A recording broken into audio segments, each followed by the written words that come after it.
दोस्तों, एक होता है अकेले रहना और एक होता है अकेले रह करके अकेला फील करना। भले ही हमारी टेक्नोलॉजी बहुत ही एडवांस हो चुकी हो, हम चांद तक क्यों ना पहुंच गए हो, लेकिन हमारा सबकॉन्शियस माइंड उस रफ्तार से डेवलप नहीं हो पाया है। उसे आज भी यही लगता है कि जिस तरह हमारे लिए पहले ग्रुप में रहना ज़रूरी था, क्योंकि अगर ग्रुप में नहीं रहेंगे तो जानवरों का शिकार नहीं कर पाएंगे, बल्कि खुद जानवरों का शिकार बन जाएंगे। और इसी वजह से हमारा ब्रेन आज भी अकेलेपन को डेंजर का साइन मानता है। साइंटिस्ट ने एक बार एक एक्सपेरिमेंट किया और उसमें लोगों से पूछा गया कि आप अपने नेगेटिव थॉट्स के साथ में 15 मिनट अकेले रहना पसंद करेंगे या फिर एक बिजली का झटका। और रिजल्ट जानकर आपको हैरानी होगी कि 67% मैन ने और 25% वेमेन ने बिजली के झटके को चुना। लोग खुद के साथ 15 मिनट अकेले नहीं रह सकते। जिन विचारों के साथ उन्हें पूरी ज़िंदगी बितानी है, उनके साथ वो 15 मिनट अकेले नहीं रह सकते। लेकिन हम यहाँ पर बात कर रहे हैं अकेले रहने की। जंगल का राजा शेर ज़्यादा टाइम अकेले रहना पसंद करता है। उसकी ज़िंदगी में ऐसी बहुत सी सिचुएशन आती है जहाँ पर उसे भेड़ियों का झुंड घेर लेता है। उस वक्त वो ना तो अकेला फील करता है और ना ही वो कमज़ोर फील करता है। उसे पता होता है कि इन सब के लिए तो मैं अकेला ही काफ़ी हूँ। और आप ये बात जान लो कि ग्रुप हमेशा फॉलोअर्स का होता है, लीडर अकेला ही लीड करता है। शेर अकेला किसी मजबूरी के कारण नहीं रहता, बल्कि वो अपनी चॉइस से अकेला रहता है। इस दुनिया के ज़्यादातर हाईली सक्सेसफुल लोग इंट्रोवर्ट हैं। इंट्रोवर्ट यानी कि वो लोग जिन्हें अकेले रहना पसंद होता है, जो लोगों में जाना पसंद नहीं करते हैं। बिल गेट्स, जो कि माइक्रोसॉफ्ट के को फाउंडर है, 7 दिन के लिए बिना किसी टेक्नोलॉजी के अपने फ्रेंड्स एंड फैमिली से दूर रहकर अकेले रहते हैं। और इसका रीज़न वो ये बताते हैं कि इससे उनकी क्रिएटिविटी बढ़ती है, उनके माइंड में नए नए आइडियाज़ आते हैं और अपनी लाइफ के कई सारे बड़े बड़े डिसीजन उन्होंने इसी दौरान लिए हैं।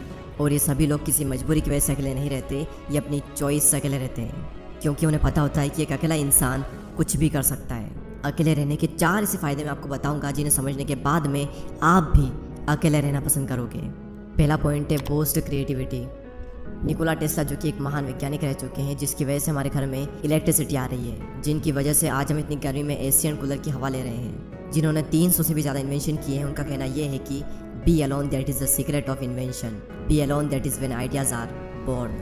अकेले रहो क्योंकि यही वो समय है जहाँ पर आइडियाज़ पनपते हैं। अकेले रहो क्योंकि यही वो टाइम है जब इन्वेंशन होते हैं। निकोला टेस्ला जब खोज कर रहे थे तब उनके पास कोई भी ज़्यादा बड़ी टीम नहीं थी।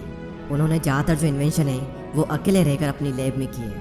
और रिसर्च बताती है कि जब आप अकेले होते हो और कुछ भी नहीं कर रहे होते हो, तब आपके ब्रेन के DMN यानी कि डिफ़ॉल्ट मोड नेटवर्क में ज़्यादा एक्टिविटी होने लगती है। और इसी नेटवर्क की वजह से इंसान क्रिएटिव सोचता है, उसके ब्रेन में नए नए आइडियाज़ आते हैं। सर आइजैक न्यूटन को भी क्रिएटिविटी का आइडिया तब आया था जब वो अकेले एक एप्पल ट्री के नीचे बैठे थे। मेरे इस यूट्यूब चैनल पर इतनी सारी वीडियो है, इनमें से एक भी वीडियो ऐसी नहीं है जो कि मैंने किसी के साथ बैठकर बनाई हो। सारी वीडियोस के आइडिया मुझे अकेले में आए हैं और सभी वीडियो की स्क्रिप्ट मैंने अकेले बैठकर ही लिखी है। अगर मेरे साथ कोई है तो मैं कभी भी काम नहीं कर सकता।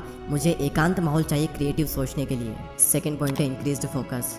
जब आप अकेले रहोगे तो उन सभी लोगों से दूर रहोगे जो कि आपका ध्यान भटकाते हैं। आपका पूरा फोकस बस एक ही जगह पर रहेगा, आप चाह कर भी भटक नहीं सकते।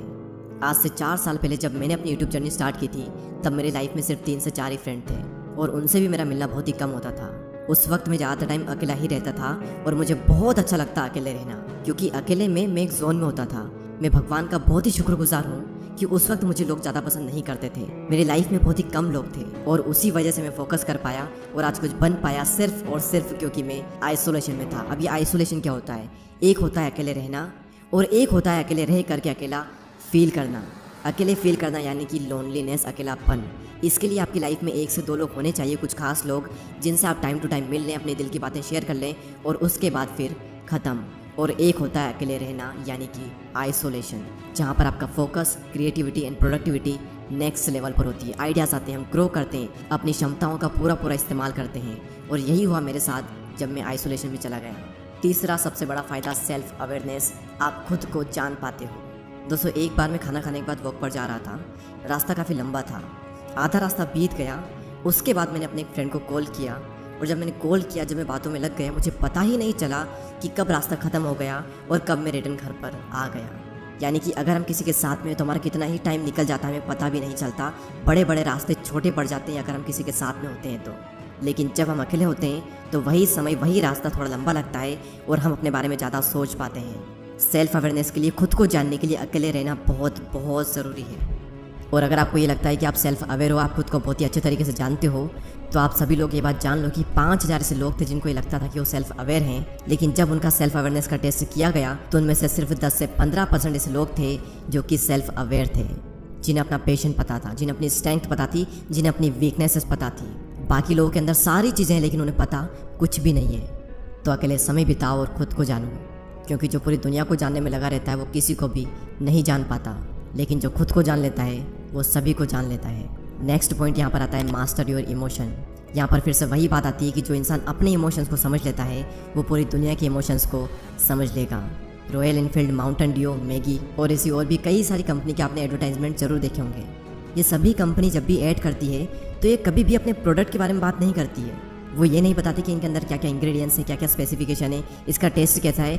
उनका सिर्फ एक मकसद होता है कि उस ऐड को वो लोगों के इमोशन के साथ में कनेक्ट कर दे, क्योंकि उन्हें पता है कि लोग इमोशनली ज़्यादा कनेक्ट होते हैं। अब सवाल यहाँ पर ये आता है कि ये जो मार्केटिंग कंपनीज है ये लोगों के इमोशन को समझ कैसे पाते हैं।